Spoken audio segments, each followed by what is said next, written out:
to episode 3 of Ramble On, Armidale Regional Council's podcast, another way that we're seeking to engage in a meaningful way with our community, and brought to you today again from the Armidale Regional Council Library in Rusden Street, the great Makerspace Lab area.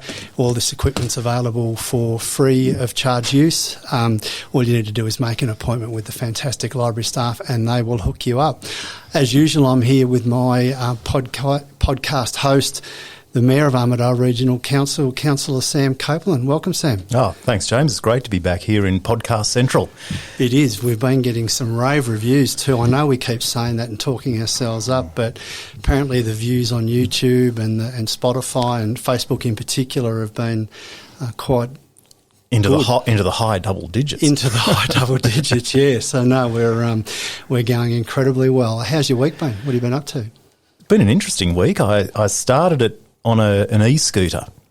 An e-scooter? An e-scooter. So how'd that go? That was fun. So as you know, Armidale is hosting a trial of e-scooters. It's a 12-month trial. What makes our trial pretty unique is that this trial's for riding on the road, not on footpaths. Ah, yes. Yeah, and yes. I've had experience with them. So it would have been 12 months ago where I was up at going to a conference. Actually, it was a function, an evening function in Brisbane with my wife, and we were staying in the mall in the CBD, and the function centre was across the river, and you walked across the bridge, and Caroline put on some high heels, as one does. And what about you? I didn't, because I'm old school. Yeah, right. I toyed with it, but no, I thought, no, old school, stick to what you know. And we're halfway across, and I think she smelt a rat, because I said, look, this is the function's just on the other side of the bridge here. Halfway across the bridge, she smelt the rat, and she said, where really is it? Because I'm looking at the other side of the bridge. It doesn't look like a function centre at all. And I said, look, all you have to do is we'll turn left and walk another 800 metres. And anyway, there's this spectacular blow up. And because a woman with sore feet's never pretty. No. Then, look, she looked magnificent. Yes. Let's just be careful. Yeah, let's be careful there. But anyway, I was left in no doubt who was at fault with this pending disaster. We got to the end of the bridge, and I asked her how game she was feeling. And I thought that was actually a pretty game question to ask. Indeed, and it was. Yeah, it was. And I think she must have thought she misheard, because I'm many things but not that stupid. She said, why? What do you mean? I said, look, there's some e-scooters there. Do you want to hire them? Anyway, it changed our evening. We turned up to the function on these e-scooters. We slipped down the street. When we came out of the function, they were still there. We were off to have a few drinks with some people that we'd met, and Caroline just jumped on her e-scooter, slipped off to the pub on it, and then we rode home. Rode back to the hotel. It was fantastic. I was really excited about it. So, and that's a classy entrance to your evening as well. Very classy. Very classy. Classy guy.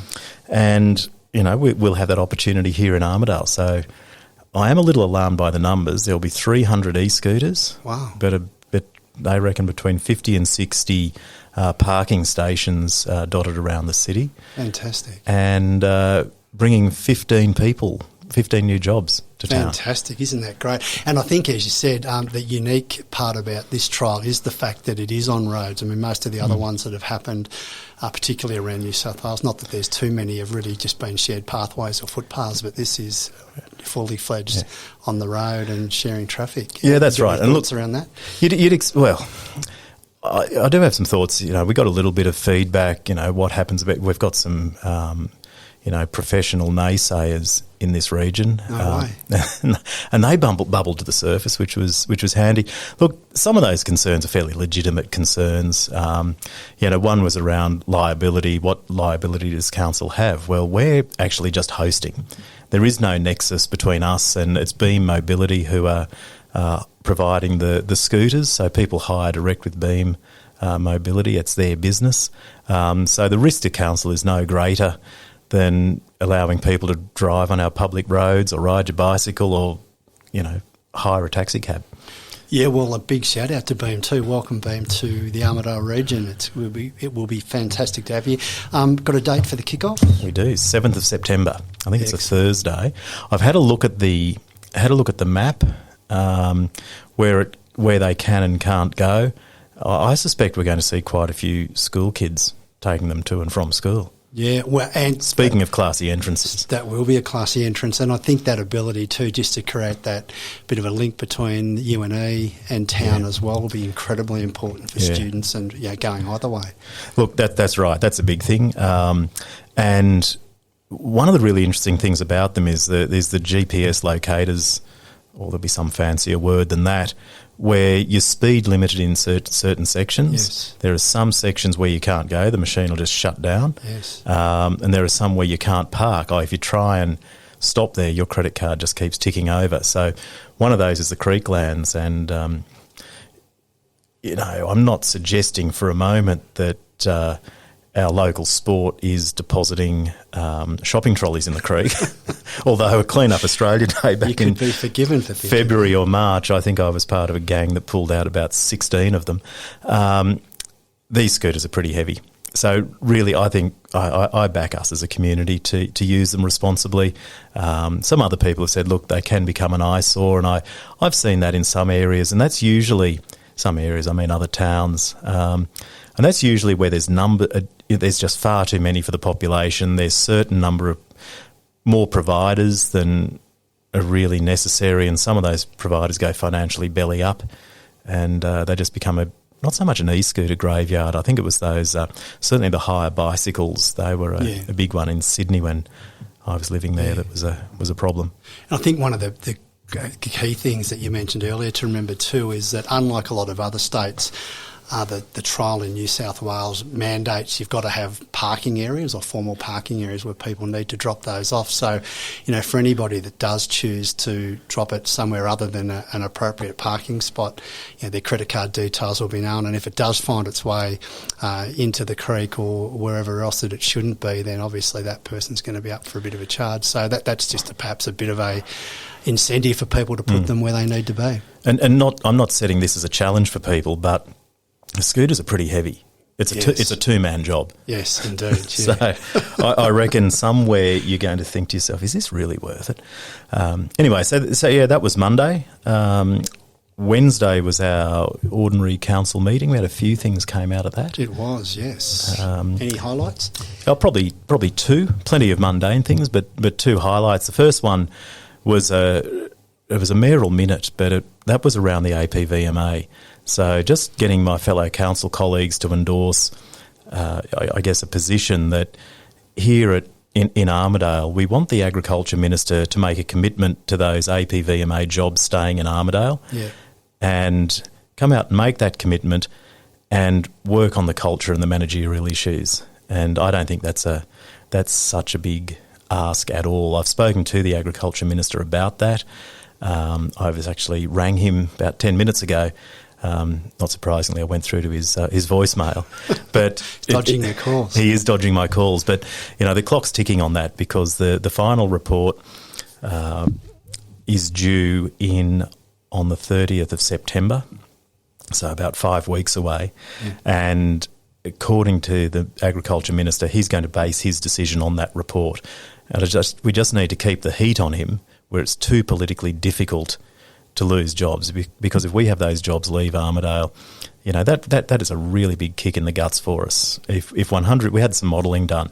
If 150 jobs go, that's about $84 million taken out of our economy. That's significant. It is, yeah.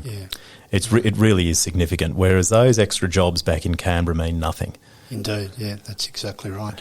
And this could I guess if this does happen, what do you see as some of the potential avenues? I know you would have thought bodies like country mayors, for instance, would have a significant interest in this. Absolutely. We'd be taking it wider. So I was at a country mayors meeting earlier this month and raised it with a few of my fellow country mayors, and they see this, and I think quite rightly, not as an Armidale problem, but potentially a regional problem. Yes. It signals the extent of Canberra's commitment to the regions if they're going to re-centralise. So I wouldn't have much trouble getting the my fellow country mayors, about 80 of them, fairly activated, which isn't a great look for the Agriculture Minister if pretty much all of the New South Wales country mayors are disgusted in what he's doing. So there's one, and then we'll probably take this more national avenues as well, so Sky News and the national news as well, just to put the heat on. And just as a segue, I think, just off the council meeting for a second, but that Country Mayors Forum, how do you enjoy that? Do you see the value in it? I do.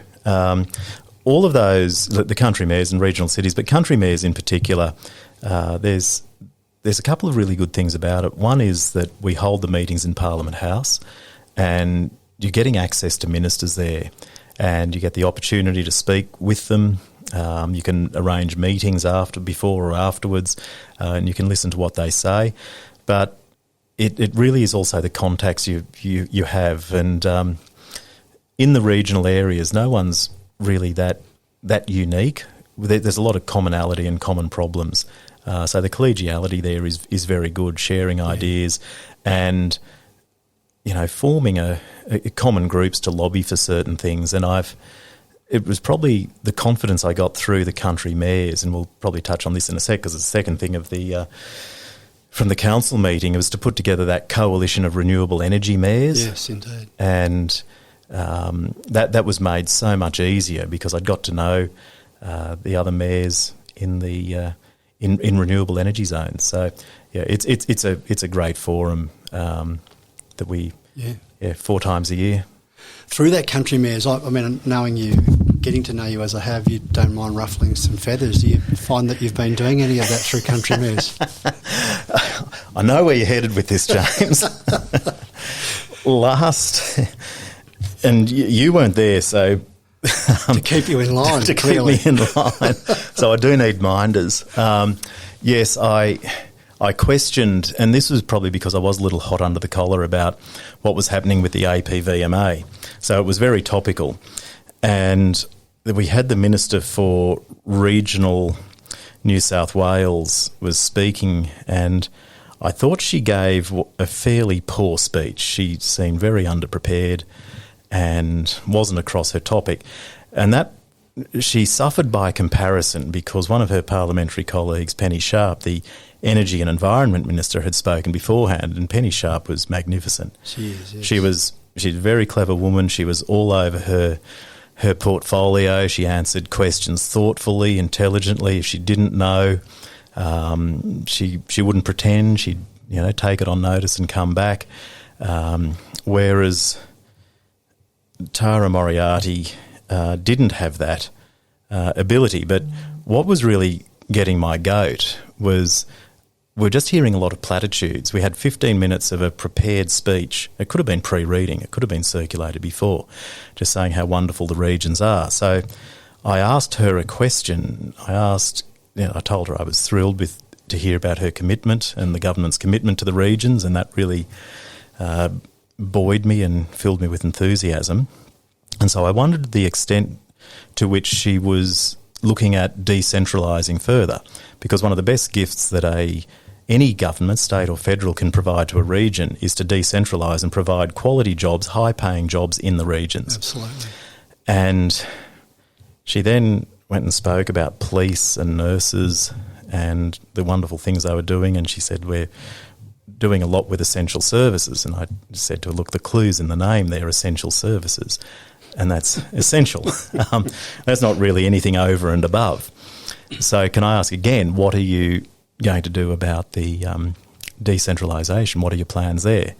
And to which she said, look, we're committed to the regions, but we have no plans. And so I said, somewhat cheekily, only because you weren't there to escort me, I said, so Minister, for clarity, you have a commitment to no plan. Thank you very much. Anyway, didn't know anything more about it. I was at home on a Saturday afternoon. I think I was preparing to watch the Wallabies lose to the All Blacks, and my phone rang from a number I didn't know, and I answered it, and it was a journalist from the Sunday Telegraph. Ah, right. And she said, are you aware this is what the Minister said about you when she stormed out of Country Mayors? And I said, I didn't realise she stormed out. But anyway, she had she wasn't that enthused, and she wondered who the hell, or words to that effect, the Armidale mayor thinks he is. Anyway, Wow. So look, I'm not about ruffling feathers, but nor am I about meekly accepting what's dished up. Here for a good time, not a long time. Well done. Well, it'd be good if we could have both. But Yes, indeed. Council meeting. So you mentioned another report. Oh, another report went up. Fund. Yeah, this is going to be this is an interesting one, and it's on public exhibition. But it was put up and voted to go out in public exhibition, a benefit sharing framework, and this is around the renewable energy developers coming to town. And council has, we've been successful just in this term of council. There's one planning agreement that we've negotiated, and that came in at 1.6% of construction cost, 1.63% of construction cost. Given that their initial position was they should pay nothing, we walked out pretty happy with that. Absolutely. And the origins of that negotiation could probably be traced back to February last year, and I think I touched on this in episode 1, where I'd asked the mayors of Walker, Uralla, Glen Innes and Inverell to come together and just have a bit of a chat and set some ground rules around this renewable energy zone and the extent to which we can, which is fairly limited from a council perspective, as you know, just some ground rules on how those renewable energy developers, for wind and solar primarily, are going to operate. And one of those is that they should, if they are going to be setting up here, and council doesn't have a say over them because they're state significant developments. Yes. So state makes that determination whether they get the thumbs up or not. Yep. And the renewable energy zone, which is really the transmission lines, is state significant infrastructure. Again, that's a state thing, not a council thing, and it's probably as close to compulsory acquisition as you can get. It is. Anyway, just to circle back, we realised we needed to take a consistent approach here in New England. Otherwise, the developers would play one council off against the other. And one of those was I suggested that we have a minimum of 1.5% of construction cost forms part of any planning agreement. And people said, that'll never fly. Anyway, we proved it did. Indeed, yeah. And then we got the mayors of the other renewable energy zones, so the Central West Arana and also the Hunter on board, talked about it. And they go, geez, that'll never fly. But they had a go and it did. And it's now become law, and LORE. It's just, the rules of engagement now. And we're hopeful that, indications around that will be written into the new wind energy guidelines that will be released in due course. Anyway, just to come back and try and land that plane a bit, what we have found is that we've been relying on the statement of expectations that us as a group of New England mayors put together, and what we needed was an Armidale Regional Council specific expectation. So that's gone up on public exhibition. It's not complex. It just states our position around benefit sharing, and that if you are going to set up in the renewable energy zone within the Armidale LGA, the minimum that is expected from you is 1.5% of construction cost. And what makes us different in a res is that, if everything comes to pass that the government is predicting or hoping, then there'll be multiple renewable energy projects around here. It's not just a one-off where, in older, in previous developments in other regions where just say a wind developer rocks into town, they're the only show in town. They only share the benefit within a fairly narrow radius of the project, but it's the entire region here that's going to be impacted. So that'll be going up, and what we'll likely see, I think, rolling out over the next couple of months, just some more Armidale specific policies around what is expected from those renewable energy developers. But this is the first one, so I encourage everyone to have a look at those, that when it's up on exhibition. And I think it is a great and brave initiative from Council too, and I think just circling back to your earlier point around certainly the New England mayors had set that minimum benchmark of 1.5%, but certainly other councils around us, much bigger and a little bit more advanced in terms of their, particularly in that Arana area, Arana getting sort of less than 1% or 1% at best, and we're looking over this side of the fence, with envy think at the fact that we were getting more, but the fact that I think now you might have mentioned the government have actually almost enshrined that as their position now, which was a great result as well. Yeah, it is. I'd be thrilled for the government to parrot that it was their idea, but we all know where it started. So that was me. What about you, James? You had any interesting meetings this week? Yeah, I can't think of a week in recent times. It's actually been busier. It's been an incredibly busy week on a number of fronts. A couple of panels I've been sitting on in terms of, I guess, representing our council more broadly to many other councils about the culture change journey that we've been on as an organisation. It's certainly been something that's been incredibly good for us, and there's a lot of other organisations who are in varying stages of their culture change journey, from sort of doing nothing, having really poor cultures, through to maybe being midway or even ahead of us. But we've certainly been well and truly seen as a bit of an exemplar or a leader in terms of the journey that we've been on as a council. So I got very humbly, I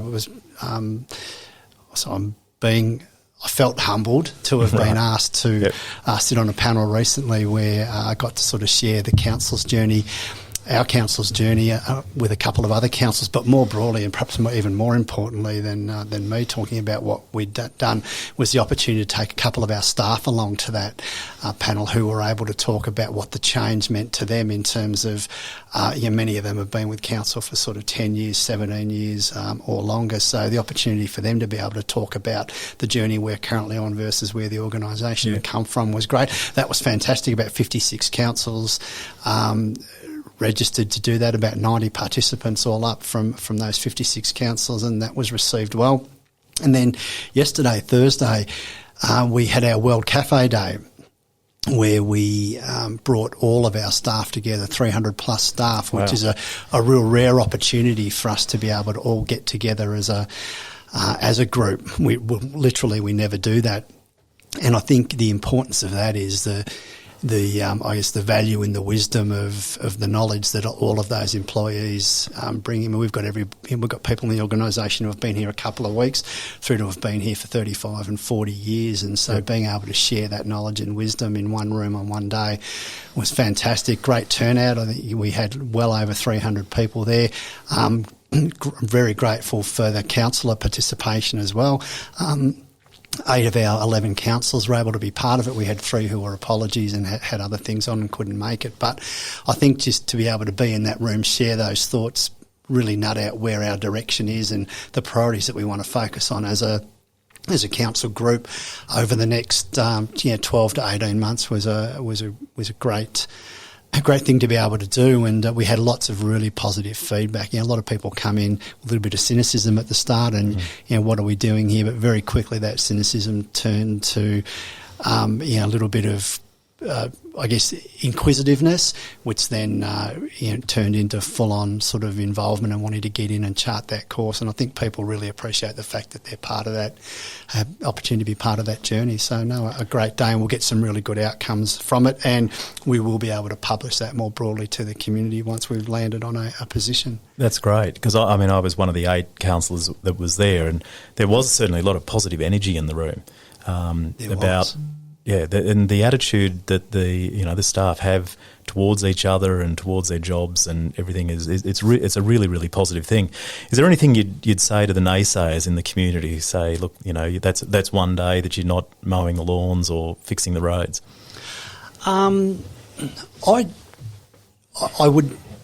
I would say no, because I tend to steer clear of those kind of people. I don't like them to spoil my day. But I guess in the spirit of answering your question, I think there's a number of people out there that have a view about council, and that's never ever going to change. And I think anybody that understands business, that understands that we're an organisation that probably offers in excess of 60 different services, whether it be water and sewer, whether it be our financial services, whether it be road maintenance, grading, road construction, bridge construction, whatever it might be, right across the whole gambit of our or community services and childcare and all sorts of things. So there is very limited opportunity to be able to get one group in the room on one day to really chart that pathway. And I think that the proof of the pudding's always in the eating. And I know that the views that the community once held about Armidale Regional Council going back into the past are really